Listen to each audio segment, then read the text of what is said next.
Welcome to History 339, History of China. This is the Tegrity Lecture, Week 1, Part 1, on plagiarism, citations, and research, and the expectations for this class, including things from the syllabus, like our critiques. A note on photo sources in this PowerPoint and in all of my PowerPoint integrity lectures. They're generally copyright-free, google.com, images, or clip art, unless otherwise marked. And first, a disclaimer. Online classes, because of their very nature, are demanding. They require a great deal of self-discipline and self-motivation. And I certainly want to see you succeed in this class. But if for some reason you feel like, you perhaps don't have the self-motivation required and that this might not be a good fit for you, you should make that decision, of course, early on in the class. In addition, this is an accelerated 8-week course, so we're going to cover the equivalent of what we would cover in a 16-week face-to-face format. Now, because we are meeting online and not in a face-to-face format, that means that we need to leave the lines of communication open in other ways. Please know that I absolutely love teaching, and I've won many teaching awards. I have good student evaluations for both face-to-face and online. I consider myself a dedicated teacher and really do care about your success. So if you have any questions or concerns, always feel free to contact me either through my email address or to call my cell phone. And please practice some courtesy on the cell phone, in terms of hours and so forth. I will try to get back with you via email or cell phone, usually within 12 to 24 hours. Please know that I do not use text messaging. It's not a part of my cell phone contract. Okay, this lecture is, of course, not a substitute for the syllabus, so do go to the class Blackboard site, and henceforth we'll call that the BB site. And on the BB site, there's a section for syllabus, and you can download that and print that. And it'll tell you a lot of interesting things, some of which we're discussing today, but not all of those things. Well, the most important things that you need to know as a student is, how many points is this class? What's an A? What's a B? What are the expectations? We have 820 points in this class, an icebreaker of 20 points, which is just, on the discussion board, and we introduce ourselves to one another. Then 5 critiques, which we're going to discuss in this lecture in detail, and 3 tests of 100 points each. And those tests are objective tests. They'll be online. It's fine with me. You're allowed to use your notes, your books, your PowerPoint lectures, the Tegrity lectures, whatever you want to do, just not one another. All of that adds up to 820 points. I'm pretty well known, I think, for my self-service extra credit. So actually, it's 820 points, but 100% in this class is actually 800 points. That is the reason why there's such a giant spread here for an A, which includes the 20 points of built-in extra credit. And of course, the 20 points of built-in extra credit follow you all the way through as well. And so that gives you a little bit of a leeway, a little bit of flexibility. Since 5 critiques of 100 points each, adding up to 500 points will be the bulk of the 800 points for the class, then let's talk about those in some detail. Good critiques for this class have 3 components. An introduction, which is, of course, your complete paragraph that gives the main thesis. What's the theme? What are you trying to point out by this critique? And again, by that, you're going to be doing some readings. You're not expected to kind of just rehash all of the readings. You might pick something that interests you, that you want to kind of look at, specialize in, and that's going to have a thesis or a theme. Sometimes those things answer kind of who, what, where, and when questions. Then the body, which will be several paragraphs containing detailed information which supports your thesis. Plenty of very specific examples, and here it's quite appropriate to have names and dates and places and to critically think and tie all of those things together, and each of those paragraphs should have a clear and concise topic sentence. And then at the conclusion, you want to nicely wrap the whole thing up with a paragraph that restates your thesis and points to the significance of your work. For critiques in this class, do not use vulgar language or cliches.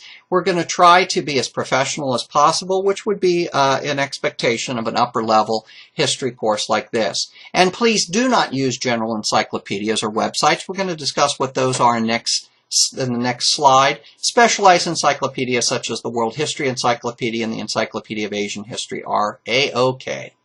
So acceptable sources for assignments for critiques in this class would be scholarly books, scholarly journals like the American Historical Review, which, although it's named the American Historical Review, is actually about world history, so it'll include some Asian history, Chinese history topics occasionally, the Journal of Asian Studies, the Journal of World History, etc. Specialized encyclopedias such as the World History Encyclopedia and the Encyclopedia of Asian History are okay, but not general encyclopedias like Britannica, Wikipedia, or Encarta. And government documents and government websites, those are a good place to go, you know, like from China or from the United States, but not .com, .edu, and .net websites for this particular class. Respectable newspapers, magazines, television, radio networks, and their websites. So let's look at the rubric. This is the actual rubric that we will use to grade your 5 critiques. 14 points, and notice I've taken critique, C-R-I-T-I-Q-U-E, critique. They spell critique. And critiques really deal with critical thinking. So we're analyzing what we're reading. We're not just spitting things back to me that, you know, not an alphabet soup of kind of things. In the critique, so 7 points each, will be, do you compare and contrast the readings? Compare is to see similarities. Contrast is to see differences. Our ability to analyze, to compare and contrast is a very important part of critiques of critical thinking. And don't forget to relate it to the time period using the readings and or my lectures. You know, you don't want to say things that are anachronistic. Anachronistic literally means not chronological. You know, so a perfect example of anachronistic is the Flintstones, right? I mean, obviously everything in the Flintstones cartoon is anachronistic. It's out of the time sequence. 36 points, 18 points each. Investigate other sources. You are to find and explain what you learn from at least one scholarly outside source. By outside source, I mean a source that I have not required you to read, that I have not assigned you to read, something that you find yourself. And again, this should not be Wikipedia, Encarta, Britannica, etc., not .com, .edu, .net websites. Then you're going to provide at least one in-text footnote and a bibliography for each critique so that I know, you know, what you looked like. And that bibliography might only have a few sources in it. Your one outside scholarly source and the readings that were assigned for the class. 14 points, 7 points each, to tease apart the arguments with impartiality, objectivity. And to think of a critique is to say, okay, I'm reading this particular thing. Do I buy it? Do I understand it? Does it make logical sense? How does it relate to other things I've been reading? How does it relate to my scholarly outside source? And part of that process of critical thinking, of analyzing, is formulating questions and uncovering what is left out. Maybe you're looking at a particular element like, you know, the 1949 revolution in China, and you say, well, this author does a really good job of examining this, but I've got a question about this. Did he or she, as an author, leave this out on purpose because maybe it doesn't support the thesis? Did they leave it out because maybe information about it was not available to them, or maybe they didn't have the opportunity to include it? Is it because maybe an editor took it out? But you might want to start to examine what authors don't say as well as what they do say. And then each of these is worth 12 points each, at least 900 words.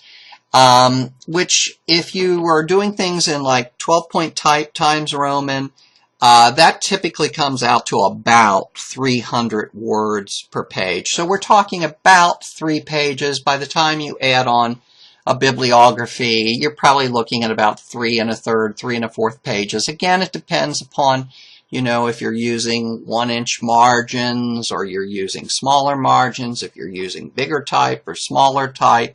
And of course, the nice thing about word processing programs is they let you know how many words there are. If you go above this, fine. I really don't want you going below this because you really can't adequately explain what you need to explain in each critique unless you have 900 words. An introduction, body, conclusion, and paragraphs with topic sentences. Professionalism, proper grammar, correct spelling, appropriate voicing. And here I notice not lots of I, my, me. You know, try to professionalize your language, and you might say that the author states that Harry Gelber in his work states that Dr. Gelber states that, etc. Now, plagiarism, it's important in each and every class that we discuss plagiarism. There's new regulations at NKU, which if you do plagiarize, we are required by law, by regulations, to report it to the chair of the department, who in turn will report it to the dean of the college that you're in and the dean of students. And if it happens like twice or so, it actually gets put on a record that could appear on your transcripts, etc. So please do not plagiarize. If you plagiarize, you will receive an automatic 0 for the assignment that you plagiarize on, and I also must report it. It is required of me to report it up the line. Quoting or using word from a book, journal, article, internet, or other source verbatim without putting the quote in quotation marks and citing it in a footnote. Paraphrasing another person's unique ideas, thesis, themes, research without giving them credit in a footnote. Using another person's tables, graphs, photographs, artwork, or illustration without giving credit. Using all or part of another student's paper or presentation, even if that student approves. Using a paper or presentation from a free essay or presentation website or service, and buying a paper or presentation from an essay or presentation website or service. Just to give you an easy example from actually, it's just a world history textbook. If I were going to use this verbatim in a quote in a paper, I would need to put it in quotation marks and footnote it.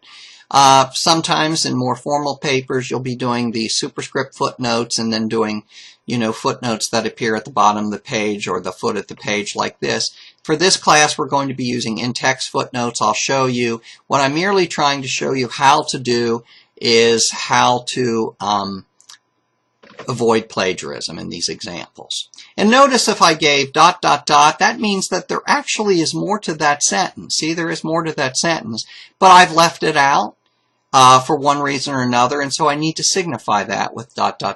ellipses, they're called.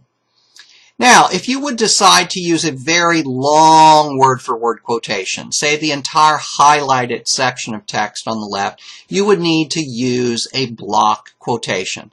This depends upon your professor, but you'll see the next slide for what I mean by a block quotation. A block quotation would be this. It would literally be put sort of, see how this is blocked off, it's indented, and it's put, either the rest of your paper is double-spaced, it's put into single-space because it's a really, really long quotation. And a block quotation is to signify, well, here comes something that's not in my words that I've taken word for word, it's a long quote, etc. I generally don't encourage block quotations, the use of them very much. Most professors don't, because most of the time it's better to kind of reword things in your own words, and you can still, you know, cite the individual that you got it from, but, you know, it makes the flow of your paper much, much better. Now let's say I would take this information here and paraphrase it. Asia's population increased in the period 1750 to 1900 is evidenced by a population explosion in China from 143 million in 1741 to more than 400 million in the 1840s. Well, this is not a typically known fact, and even though I have taken this information and reworded it, put it in my own words, it's not a generally known fact. People don't walk down the street, not even experts with PhDs, right, like myself, walk down the street with this kind of information in our minds. So it's necessary to put it to put a footnote with it. And the reason for that is, and by the way, this shows you what an in-text footnote might look like. The reason for that is that the person reading it, the reader, me in this case, I might say, gee, that's an interesting statistic, or that's an interesting point. I wonder where they got that from. I would be interested in reading more about that and more from the source where they got it from. Now, you don't need to become, of course, fanatical about this. If information is generally known or widely disseminated, things like Christopher Columbus, these are examples, sailed to America in 1492. Mother Teresa was a great humanitarian. President Kennedy was assassinated in November 1963. The U.S. entered World War II after the Japanese bombing of Pearl Harbor. You know, you wouldn't have to footnote general knowledge like that. If you would use the graph on the left or any kind of other graph or artwork, illustration, photograph that you did not take, that you do not own, then you would also need to cite that, whether you're doing a paper or whether someday you're doing a PowerPoint for a class. Those kinds of things, again, you have to ask the professor, but usually those kinds of things need to be cited. Now, footnotes usually appear at the bottom or foot of a page. Endnotes appear at the end of the paper. We're going to make things really easy for you in this class by using in-text footnotes. Let me show you what an in-text footnote looks like. Well, I'm going to use that very same example that I've just shown you about China's population and its increase in a 100-year period. Here you would just put the last name of the author, the year of publication, a comma, and the page number. And of course, you've got your period at the end of the sentence, and you've got your parentheses, because this is a kind of a parenthetical in-text footnote. These are perfectly fine to use. I encourage you to use them for your critiques. They're easier to use. And you might say, but gee, how do you know what it came from if the only thing you have is the last name of the author? And well, you're going to have a bibliography for each and every critique, so there you'll have all the other information that you'll fill in and use. A bibliography is a list of sources given at the end of your paper and includes very important information, and all of these components should be in your bibliography. Don't leave any of them out. I give you actually an example of how to do some bibliographies, and here is a little example in bibliographies for history. The second line is indented, and they're by the alphabetical by the author's last name. Notice that Jane Doe would come before John Doe, because if we both have the same Doe name, then we need to go to the first name. Jane would come before John alphabetically, and so on and so forth. So, if you want to know how to cite a book, I've got examples for you. A book with multiple authors or editors, multiple editions, examples. A dissertation, an example. Articles from a scholarly journal or popular magazine, examples for you. A website. Again, this is not going to be for .org, but we said .gov, so don't worry about that. Book reviews, in case you're using those, a manuscript, interviews by you, etc. When in doubt, look at the Chicago Manual of Style, which we generally use in history, or Ask Me, or, if neither one of those seems to work, then at least be thorough and be consistent. Now, you might say, we're going to avoid things like general encyclopedias, most internet websites, Wikipedia for this class. But I'm going to show you how to find additional sources for your critiques. If you go to the Steely Library databases, they're going to ask you to log in at some point in time. You just use your username and your password which you use for all the other things in the NKU system, and you'll be able to log in. Well, so that's about logging in. In the upper right-hand corner, if you click the drop-down list for the www.nku.edu website, you'll see Library Steely, and you can go to things like research help and research guides. That's one way you can find stuff. Research guides is a good place to go. You might be able to go and find, say, any of these just different options. Reference items, books and media, articles, websites.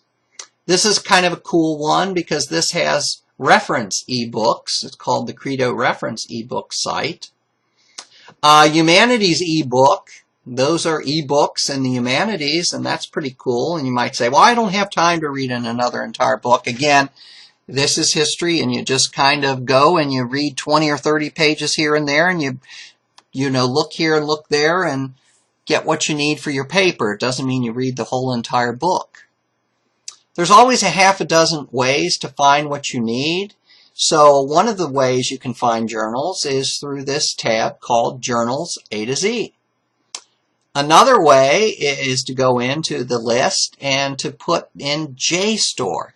JSTOR is this fabulous resource.